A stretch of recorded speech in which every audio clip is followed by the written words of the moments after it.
चुनाव फागुन 21 में। तर चुनाव को इतिहास के नेपाल में र विश्व में कसलाई भोट हाल्ने र कसरी भोट हाल्ने र ध्यान दिनुपर्ने कुराहरू त्यही कुरा गर्ने छौं आजको भिडियोमा।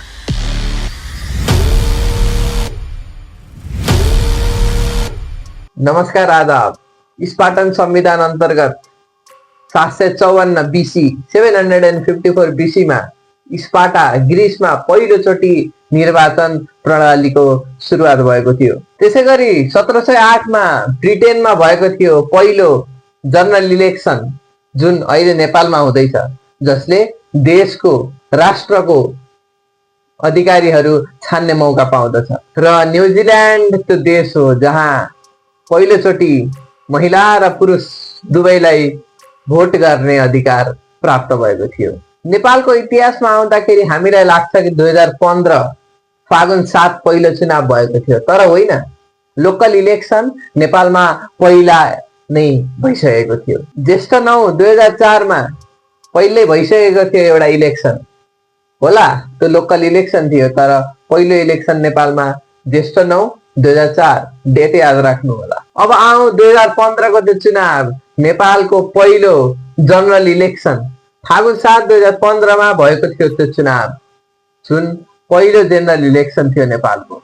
स्वभावैले त्यो बेला 45 दिन लगाएर पहिलो चुनाव सम्पन्न भएको थियो। फागुन 7 2015 मा सुरु भएको यो चुनाव चैत्र 21 2015 मा समापन गरिएको थियो। नेपाल अधिराज्यको संविधान 2015 अन्तर्गत यो चुनाव सम्पन्न गरिएको थियो र त्यो संविधान फागुन 1 ठ्याक्कै एक हप्ता पहिला नै निर्माण गरिएको थियो, चुनाव भन्दा एक हप्ता पहिला।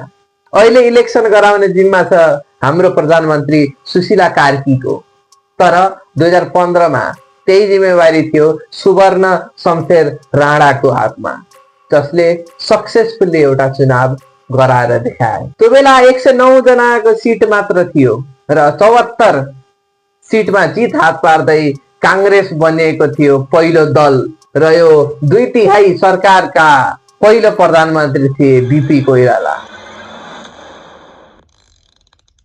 फागुन 7 मा पहिलो नेपालको जनरल इलेक्सन भएको थियो र यसैलाई मध्यनजर राख्दै निर्वाचन आयोगले 2073 सालदेखि निर्वाचन दिवस मनाउने घोषणा गरेको थियो।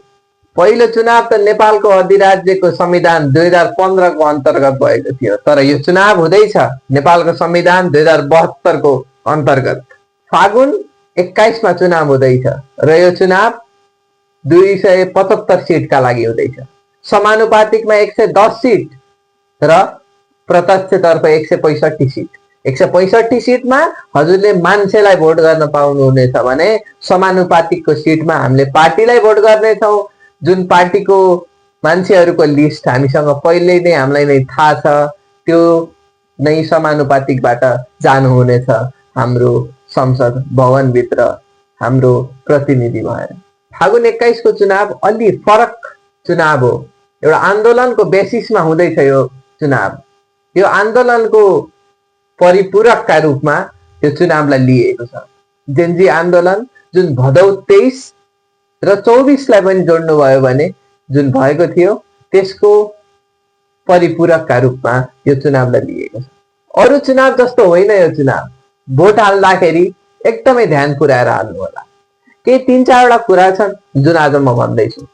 नम्बर 1, पार्टीको घोषणा पत्र र व्यक्तिगत मेनिफेस्टो। कुन पार्टीले नयाँ कुरा ओगटेको छ, कुन पार्टीले पुरानै कुरालाई जोड दिएको छ, कुन पार्टी हुँदै नहुने सपना देखाएर भोट माग्न आइरहेको छ, त्यो मेनिफेस्टोमा हेर्नु होला। र कुन पार्टीले अपरिहार्य पर्ने कुराहरू सपनाका रूपमा देखाएर भोट मागेको छ, त्यो पनि हेर्नु होला। तपाईको क्षेत्रमा उठेको व्यक्तिगत मान्छेको मेनिफेस्टो पनि हेर्न नभुल्नु होला। त्यो मेनिफेस्टो बिना हजुरले कुन आधारमा त्यो मान्छेलाई भोट हाल्नुहुन्छ त, त्यो हजुरको प्रश्न हो। त्यसकारण मेनिफेस्टो नपढिकन कुनै मान्छेलाई भोट नहाल्नु होला। तपाईलाई झुकाएको त छैन। नम्बर 2, जेन्जीको रगत सम्झिनु होला। भदौ 23 गतेलाई सम्झिनु होला। भदौ 24 को जलाएका कुराहरू एकदमै नराम्रो कुरा हो, तर भदौ 24 आएको थियो, त्योभन्दा पहिला भदौ 23 पनि आएको थियो। त्यसकारण त्यो दिन जुन रगत बग्यो, जेनजीको रगत संसद भवन अगाडि र नेपाल भरिका हरेक ठाउँमा, त्यो सम्झिनु होला। नम्बर 3, हरेक पार्टीको पर्सपेक्टिभ हेर्नु होला। आफूलाई मन पर्ने पार्टीको पक्ष लिन हजुरले पाउनुहुन्छ, तर आफ्नो पार्टीमा भएको कमजोरी के छ त त्यो पनि आफ्नो अर्को आँखाले हेर्नु होला। अर्को पार्टीले के भन्न खोजिरहेको छ त्यसलाई अलि सकारात्मक भएर हेर्नु होला। एउटा पार्टीको मान्छे भएर लागेपछि कमेन्टमा हाहा रियाक्ट गर्ने, अरूको पार्टीकोमा नराम्रो लेख्ने, यस्ता काम नगर्नु होला। हरेक पार्टी यहाँ चुनाव लड्न आएको छ र हरेक पार्टीको अधिकार छ र त्यो अधिकार जुन प्रयोग गरिरहेका छन् उनीहरूलाई एकदमै सपोर्ट गर्नु होला। पक्ष लिन पाउनुहुन्छ, तर विपक्षमा भएकालाई गाली गलोज हाँसी टिउरी उडाउन पाउनु हुने छैन। Let us make a country which questions, एउटा प्रश्न गर्ने समाज हामीले बनाऊ। विरोध गर्ने पनि होइन, त्यो एक्सट्रिममा पनि नपुगाऊ र झोला बोक्ने झोलेवादको त्यो एक्सट्रिममा पनि नपुगाऊ। प्रश्न गर्ने समाज हामीलाई चाहिएको छ, प्रश्न गर्ने संस्कृति हामीलाई चाहिएको छ। विरोध गर्ने पनि होइन र सोच्दै नसोचिकन सपोर्ट गर्ने समाज पनि होइन, प्रश्न गर्ने समाज।